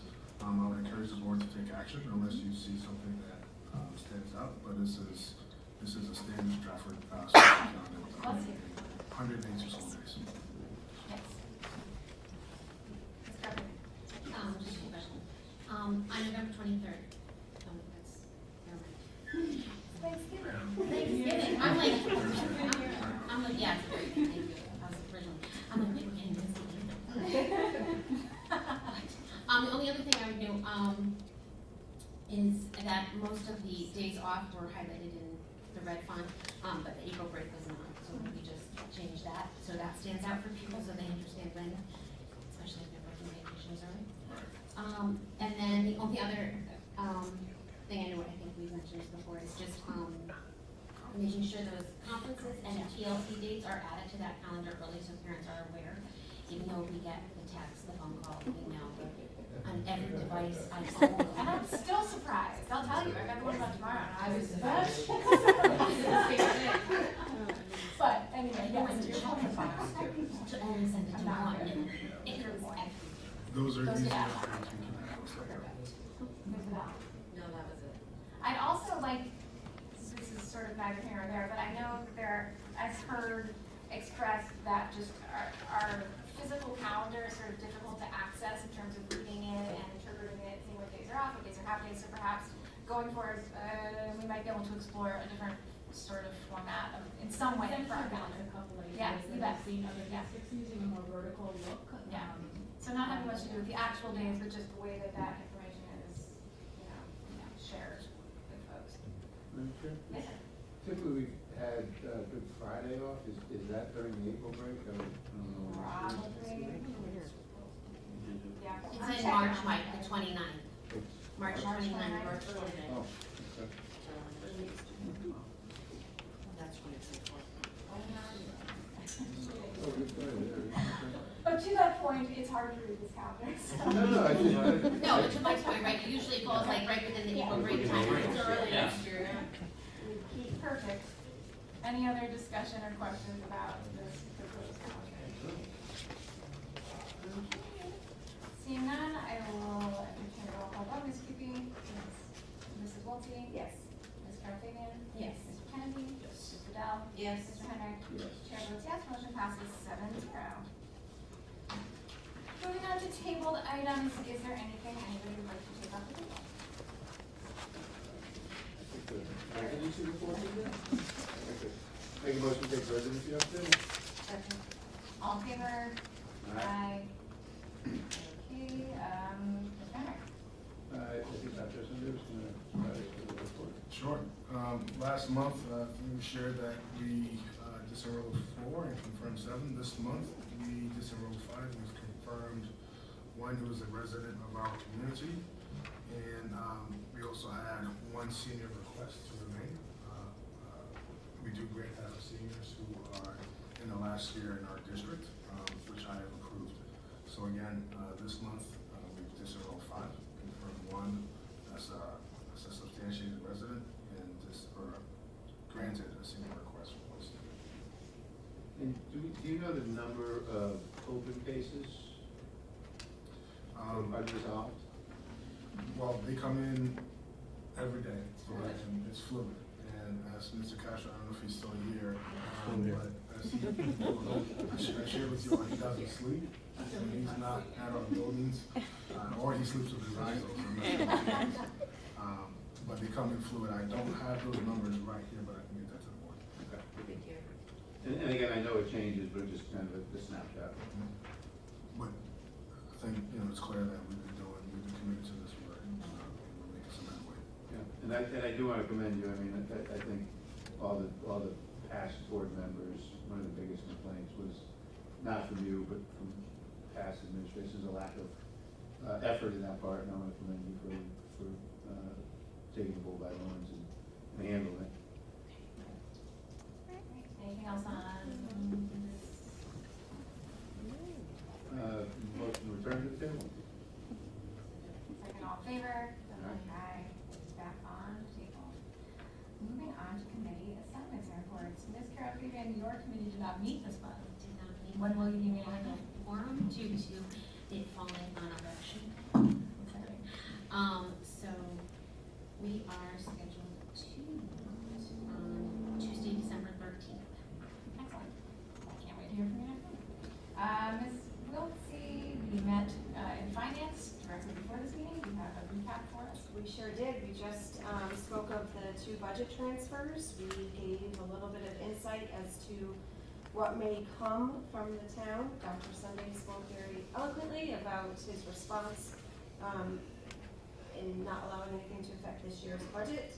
And also shared that December 8th, we have a town hall meeting, which I really do hope there's a lot of attendance at, so people get a full picture of the work that's happening and can offer some of the input they want to have for our budget process. And our next meeting is the 19th of December 16th. Wonderful. All right, super, thank you. School planning, Ms. Cupie? We did meet on the 3rd. The committee met and discussed kind of some studies around, sixth graders being those schools for elementary and just kind of looking at that through the lens of some past studies that have been done across the district and how that information aligns.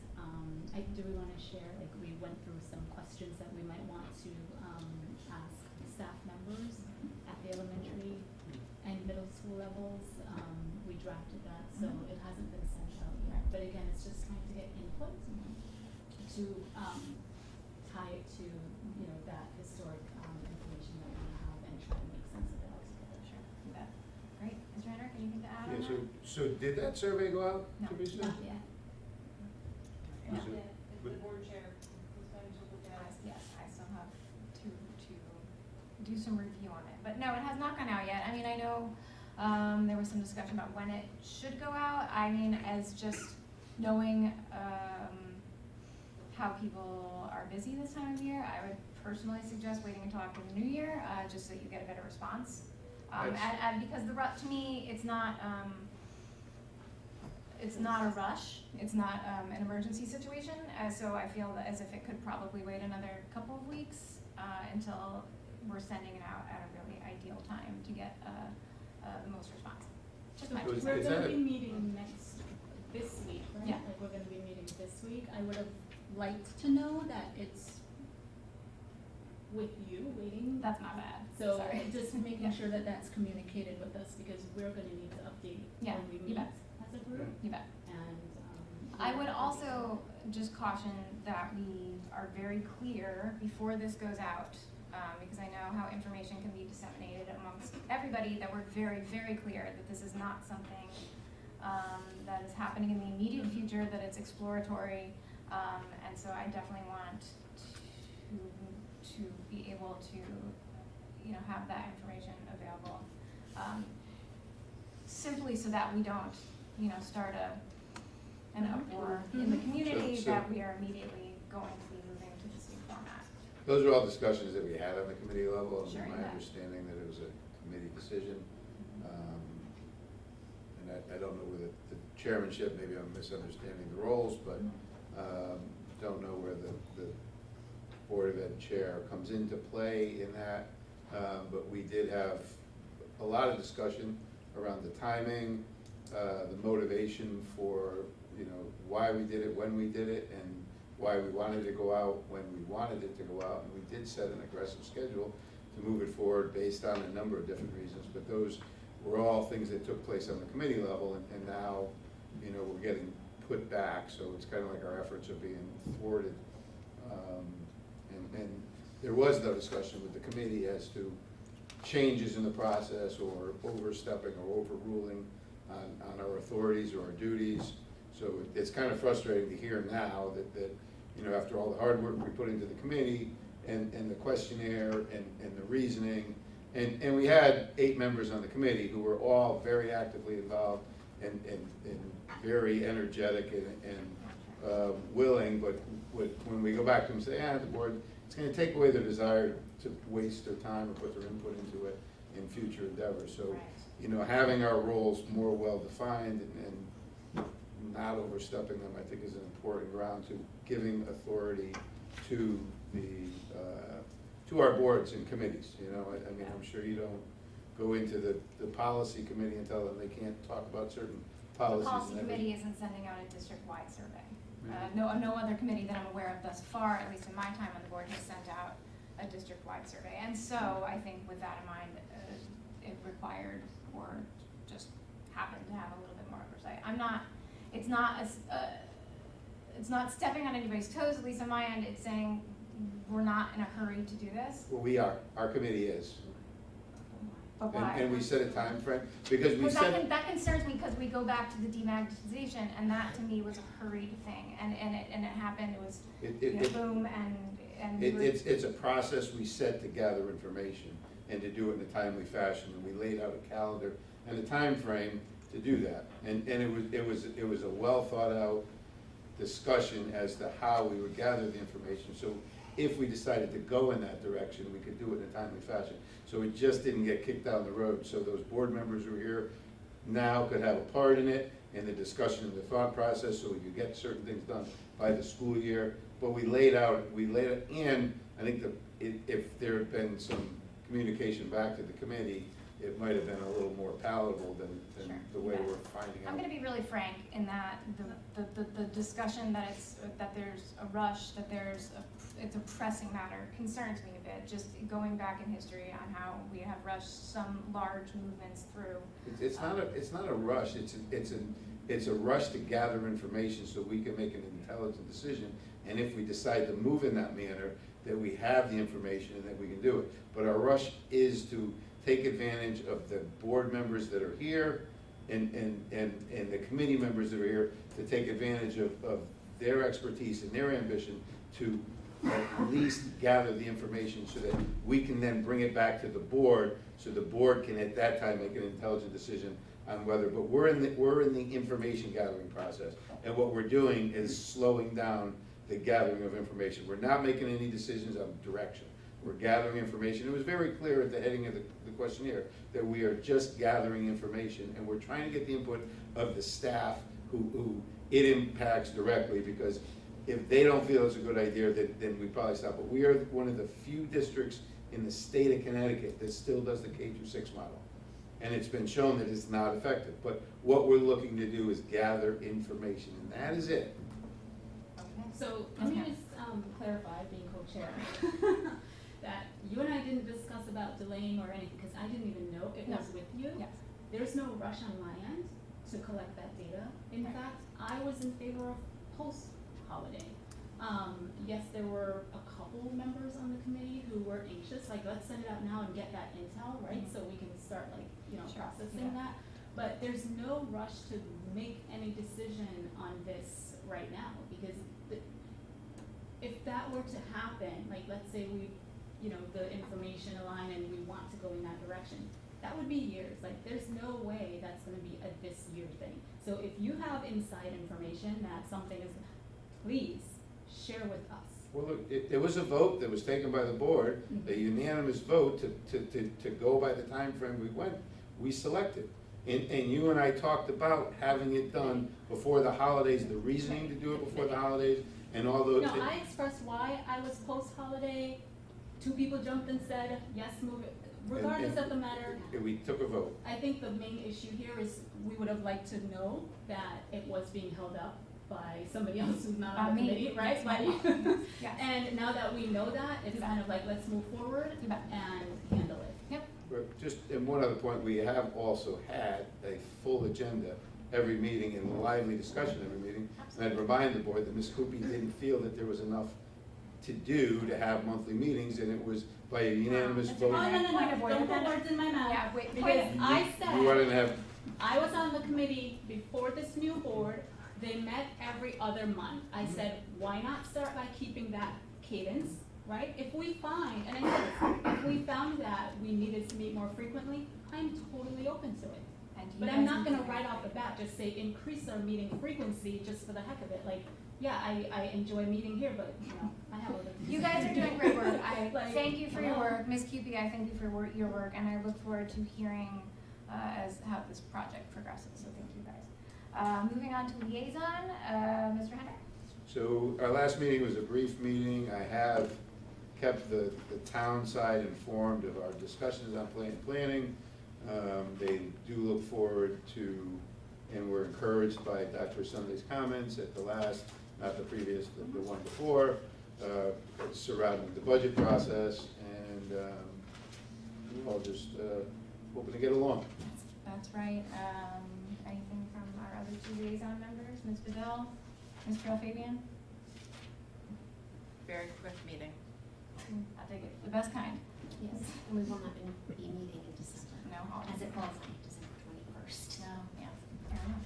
Okay, thank you so much. Policy review did not meet in November, but We did not meet, but, as many of you are aware from the conference that we went, like a week and a half ago, there have been new guidelines, released regarding remote learning and very nuanced. So we may want, we'll have to look at what policies we have right now with language around that and, need to clarify some of that because it's very tricky. yeah, I wonderful, great, thank you. And athletic review. Oh, sorry. Just wanted to jump in on the remote learning thing. Yes. Nothing will be going into effect until 24-25. Right, So yeah. we're not looking to do this right, for next year or anything. So. Excellent, great, thank you. And Mr. Kennedy, And we're athletic just, review. we didn't meet, but we're gonna be meeting the third week of January. We're gonna meet quarterly.